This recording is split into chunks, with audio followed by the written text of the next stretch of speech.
Good morning, everybody. Glad to have you here. Appreciate it if you would like or share or even make a comment on the post this morning. And then we will dig right back into the little letters. Philemon, beginning in verse number 12. Speaking of Onesimus, Paul says, I am sending him back to you, sending my very heart. I would have been glad to keep him with me in order that he might serve me on your behalf during my imprisonment for the gospel. But I preferred to do nothing without your consent in order that your goodness might not be by compulsion, but of your own accord. This continues the story of Paul recommending to Philemon that he restore the runaway slave Onesimus. And this statement really, in a lot of ways, shows that Onesimus had genuinely been converted, that he would be willing to return and make right his wrong, that he would make right to Philemon any whatever wrong he had done by him, and he would go back and face Philemon. It is a indicator that his life has been transformed by Christ, and that's what a change of heart. That's what a relationship with Jesus Christ. That's what experiencing Jesus does to a person. It changes them. It makes them want to do right. It makes them want to correct what they have done wrong. I've heard a number of stories of people who, when they come to know Christ, when they were saved, got under conviction and went back many years when possible, and made things right as much as they could, restored money that perhaps they had taken wrongly, or apologized for something they had done. In other words, it just tried to make things right, and that's what Onesimus is trying to do here. And Paul says, I'd love to keep him. I love this man.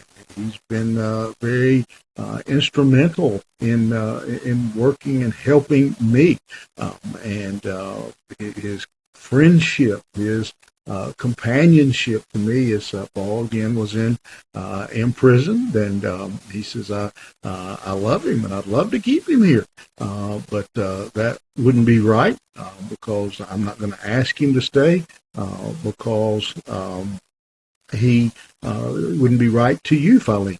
Onesimus owes you, and it was Philemon's decision whether or not Onesimus should continue to serve as a slave, or go back and work with Paul, or whatever.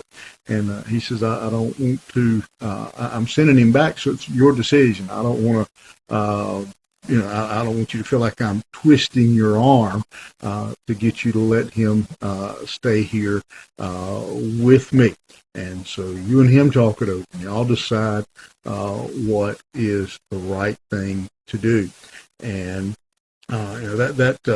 this is a great little story. I hope you've seen that. Maybe some of you have already went ahead and read the whole little letter. It didn't take 5 minutes hardly to read over it.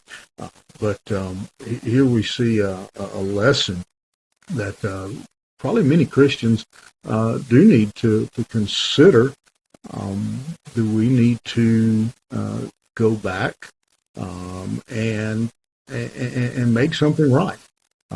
Maybe there's something that, even as we've been looking at this letter, as even we've looked at these verses today, that God has spoke to you, and convicted your heart of something that something you said or did at some point in time, maybe yesterday, maybe 6 months ago, maybe 6 years ago.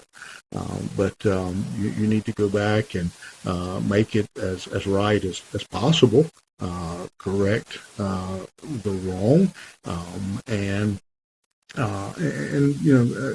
clear your own conscience, clear your relationship with God if He's convicting you of it, but then most of all, that it would be a great testimony to someone that your life truly has been transformed, that your life has been changed, and you are trying to live differently.